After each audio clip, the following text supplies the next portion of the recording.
It's a high quality production through and through. And Stonemaier Games is well aware of that. Check this out. They actually have a painting guide here for the sculptures, like for the miniatures that are included in the game.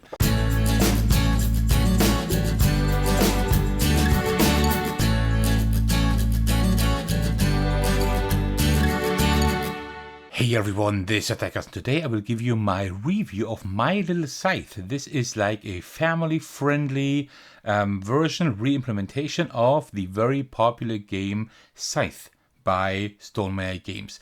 So first of all, a huge thanks to Stonemaier Games for providing me with that review copy. So how I will structure today's video? Well, I will give you first a quick rundown over how the game plays, like in general what you are doing. Keep in mind, this is not a teach, this is just a rough overview, so I will not mention like every single rule, but I want to make sure that you have an idea of how this game plays, so if it is for you, and then after that I will give you my review and tell you what I think of the game. So before we get started, as usual, grab yourself a cup of tea and let's do this. Alright, there we go. Now we're ready to get started. So, what are we doing in this game? In this game, we have our two seekers here. I have set up the game for a two-player game. The black player here with these two really amazing miniatures. And also we have player number 2 with like these very nice miniatures here, right? And we are walking around, moving around this kingdom here, finding resources, gathering these resources, engaging in pie fights, trying to raise our friendship level, trying to get more pies in order to get trophies. The game ends when somebody has gotten 4 trophies. You see like this area here in the top right, where you can place one of your 4 trophies you find on your player board. I will mention how you get these trophies after I've told you how to play the game, because then I think it makes more sense. So how does a turn work? Well, a turn works is very simple. It has like some similarity with Scythe, of course. You, within your turn, you take your little meeple here, your little marker, and then you put it on any action here. Not quite any action, you cannot repeat an action. So for example, if I did the move action, next time it's my turn, I cannot do the same action. I have to move the meeple somewhere else. But I can stay within one of these main categories. So for example, had I done this last round, I could stay in the seek category and just go down here. That's fine. I just have to move my meeple. That is very important, right? I mean this meeple here, not the miniature. So let's go through these actions. The move action. Move action means you can take both of your seekers, this is how these are called, and you can move up to 2 spaces with them each. They can move independently, right? So for example, I can move 2 with this one there and 2 with that one right there. That would be no problem at all. If I decide to take a resource with me, I can only move 1. What does that mean? Well, let's imagine we would have this configuration here. With this seeker, I would then move 2 with my movement action. And with this one, I want to take this gem with me, right? So I can do that. It's no problem. But then I can only move 1. And I can only take 1 type of resource. So let's say we had the apple and the gem here. I could only take 1 of them. But I can take all of that resource, right? So next time I want to move, I could take both gems to another spot here. Why do we do that? Well, because we don't own resources from the map, so apples or gems, if we are not on the same hex as they are. I only own this gem as long as I'm there. As soon as I move away, I don't own this gem anymore. There is no hoarding resources in your personal play area. And that is a very interesting concept. And also you can move through these portals just as if they were all connected, right? So if I were here, I could move with these 2 gems to that portal over there, for example, right? Or I could just move without the gems, 1 and 2, for example, right? That would be no issue whatsoever. The next action is seek. Seek means that I'm looking for new resources. I will take a look at the dice that are printed here. For example, 2 reds, 1 blue, and 1 yellow. So I will take 2 red, 1 blue, and 1 yellow. I will roll them, and then I will distribute the resources as they are displayed here. So for example, these 2 apples, you see like one of them is gray, one of them is blue. That means I can take 1 apple and put it like in the gray area here in the mountains, and I can place it anywhere. I can place it on on empty hexes, on hexes with already resources there. I can place them on a hex with another seeker. That's also fine. No problem at all. If I place the resource on a hex where another seeker is located, I gain 1 friendship, right? That's very cool. And then the other apple, for example, would be in the blue area. So that's right here, like where the forest and the pond is. So I could put that on my own spot, for example, right? Then the gem would also be in the blue area. Let's also put that here, sure. And then we have like the quest icon. So we take like one of these quest tokens and put it like somewhere here in the forest, maybe over there. And that would be then the seek action. Also there, next round I could go to that one, but I could not take the same one. Also, that 1 friendship you get, that counts for each resource you put in that turn there, right? So let's say I would have had another gray apple, and I would have also put that there. That would be another friendship for me, right? So that is pretty cool. All right. And last but not least, we have the make section here. There we can just like convert resources. Keep in mind, we need to have these resources like on the same hexes as our seekers, but we can combine them. So for example, like 2 apples, to turn 2 apples into 2 pies would be possible for me, right? It would be possible for him though. And that would mean removing these 2 apples from the game board and putting them back into the supply, and then raising the pie by 2, the pie level. I will get to the pie level in just a moment. Or we can also turn 2 gems in, like these 2 for example, for one of these magic cards here. Or we can turn in 1 of each. Let's say I had an apple here. We could turn 1 of each in order to get one of these upgrade cards. And that's a pretty cool concept, because when we do that, then we can choose one of these 2 decks. One of them improves our move action, the other our make action.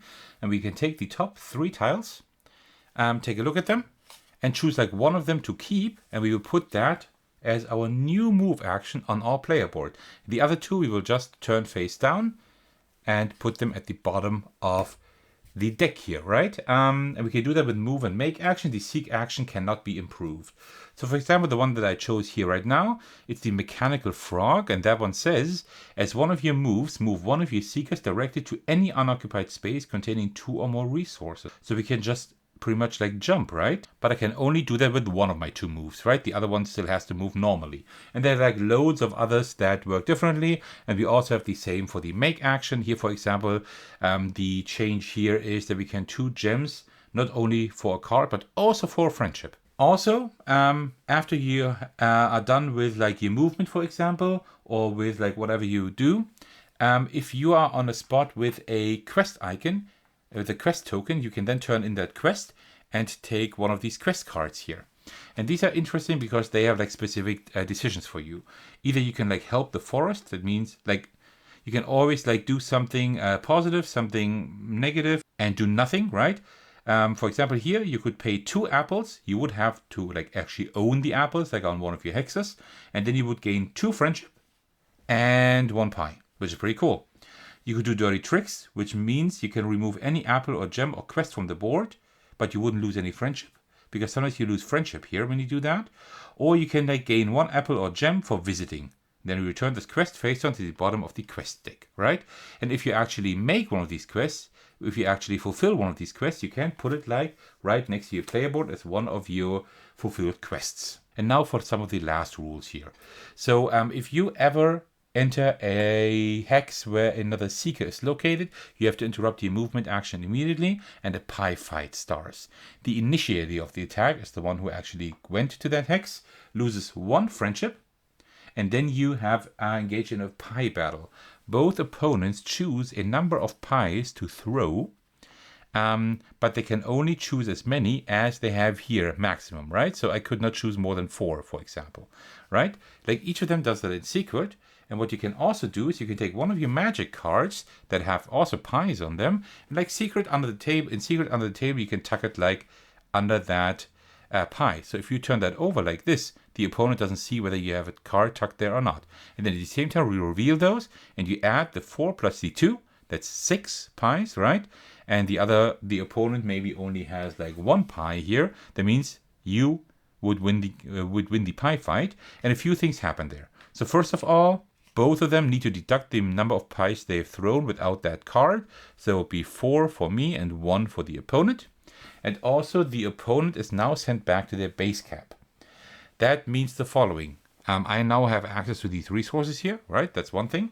And also, when the opponent is back at their base camp, they can either get 2 pies or they can gain 1 magic card, right? As they're regenerating. Also, this space in the middle with the castle, you can never enter except if you have 4 apples or 4 gems in tow. So for example, if I were here like this and I did my move action, then I could move over here and deliver these 4 apples.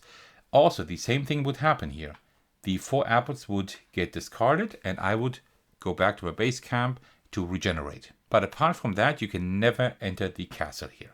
These are the main rules of the game. So what is your goal again? It is your goal to take like these 4 trophies here and put them on the missions here. As soon as you have like 4 trophies, you win the game at the end of the turn after everybody else has taken 1 more turn. So what can you do here? Either when you reach 8 friendship, then you can get a trophy. If you have 2 upgrades, you get a trophy. If you have 3 magic cards in your possession without having used them, you get a trophy. You get a trophy for 2 fulfilled quests in your player area. You get a trophy for having delivered 4 gems to the castle or 4 apples to the castle. You can do both. You get 1 trophy for having won a pie fight, and you get a trophy for reaching 8 pies. That is everything that you can do in order to get these trophies. And as I said, as soon as one of the players reaches 4 trophies, all other players have 1 more turn. And then you check out who has the most trophies. And that is how you play My Little Scythe. So now that you've seen a quick overview of how this game works, what do I think of My Little Scythe? Well, let me tell you. As with most Stonemaier games, the art style is really charming and the components are top notch. The miniatures alone are absolutely amazing, a real highlight. It's a high quality production through and through. And Stonemaier Games is well aware of that. Check this out, they actually have a painting guide here for the sculptures, like for the miniatures that are included in the game. They know they look absolutely amazing and a lot of people want to paint them. So they actually have a guide here, really cool. And also they have like names and little backstories and whatever. That is really done with a lot of love and care.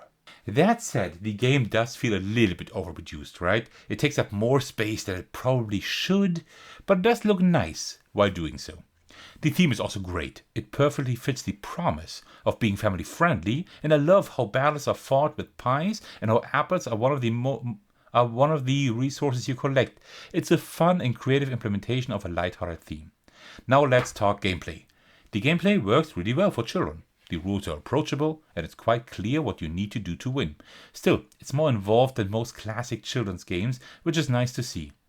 I do get the feeling, though, that the game isn't quite as streamlined as it could be. Some of the rules can feel a little bit fiddly at first, especially for children, and especially during your first play. Thematically, the game works very well. Taking resources from other players lowers your friendship, while giving something to others increases it. A small but clever touch that reinforces the family-friendly spirit of the design. The game can be somewhat luck-based, especially for the seek action where you place resources. But for a title aimed at families and children, that's actually a good thing in my book. It keeps things light and ensures everyone has a chance to win. The solo mode, which I haven't mentioned today, is also quite good. As with most Stonemaier titles, the AI is smooth and doesn't add much overhead, so you can focus on your own turns without too much management. The AI will go through a deck of cards and then start moving and collecting resources and also getting trophies. So it actually does act like a different player, which I enjoy a lot. The only minor issue I noticed is that the colors of the symbols on the dice aren't always easy to make out, which can occasionally slow things down a little bit. And finally, a few general thoughts. My Little Scythe is clearly aimed at children and families. It's not involved or deep enough for adults, let alone dedicated gamers. The game is well designed and fulfills its purpose as a family title, but it does lack the depth most other Stonemaier games are known for. I also get the impression that the game will play out quite similarly each time. There's a bit of variance, but only slightly, so replayability might be a bit limited. All in all, My Little Scythe is a beautifully produced and charming family game that delivers exactly what it promises. It's approachable, friendly, and fun to play with children, with just enough decisions to keep things engaging. For families, I can definitely recommend it. But if you're a gamer looking to expand your collection with something deeper, I'd be a bit more hesitant. As I really enjoy what this game brings to the table, I have to award it the Silver Sir Thecos Ace of Games Award. I think it's a very solid title. It's not for gamers, but it is aimed at families, and for that it really does a lot of really good things regarding theme, components, rules, and approachability. Well, and that concludes my showcase and review of My Little Scythe. I hope you enjoyed the video. Thank you so much for watching and for staying to the very end of the video. As usual, my thanks goes out to all of you. A special shout out to my generous patrons. The biggest thanks go out to Thecos for supporting me at the highest tier. I truly appreciate that. You can support me by watching, liking, and commenting on my videos, subscribing to my channel, supporting me on Patreon, and joining my Discord server to hang out with me and my amazing community. Alright, thank you so much for watching. I will see you in the very next video or on my Discord server. Take care everyone, stay safe, and cheers.